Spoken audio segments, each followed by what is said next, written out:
আসসালামু আলাইকুম এভরিওয়ান, সবাই কেমন আছেন? আশা করছি ভালো আছেন, আমরাও ভালো আছি।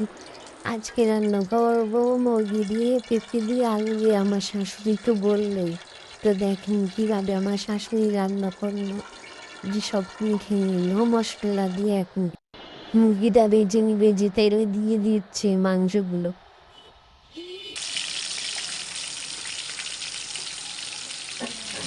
মুরগির মাংস ভাজতেছি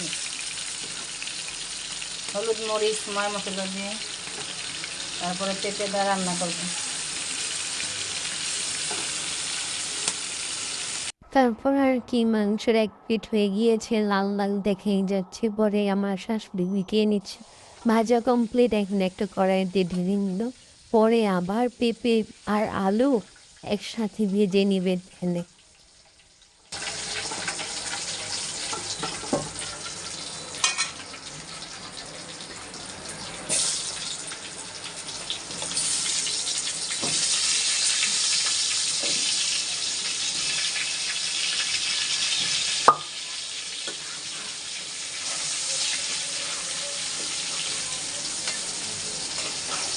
এই তো দেখতেই পাচ্ছেন ভাজা হয়ে গিয়েছে মুরগি আর আলু পেঁপে তিনটাই ভেজে নিয়েছে। এখন এক সাইডে রেখে তারপর আবার একটা পাতিলে তেল দিয়ে পেঁয়াজগুলো দিয়ে মশলা সব কিছু দিয়ে কষাবো।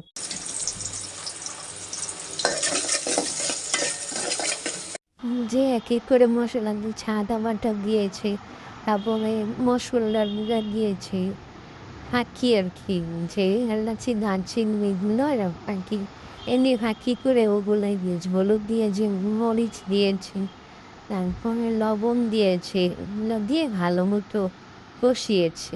দেখেন কালারটা সুন্দর আসছে না? হ্যাঁ, লাল লাল। পরে এটা ভালো মতো কষাইছে।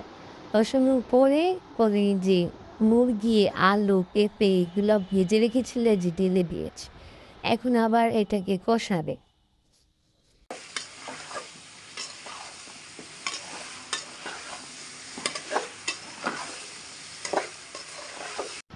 অনেকক্ষণ কষিয়েছি, তারপর একটু পানি দিবে। পানি দেওয়ার পরে আবার কষাইছে।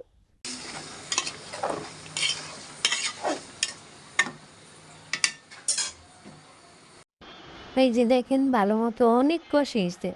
যত কষাবেন তরকারি তত মজা হবে। তো কষানোর পরে এখন পানি দিয়ে দিল। তারপরে পানি দেওয়ার পরে বলকাইছিল কয়েকবার, পরে আর আমাদের রান্না হয়ে গিয়েছে।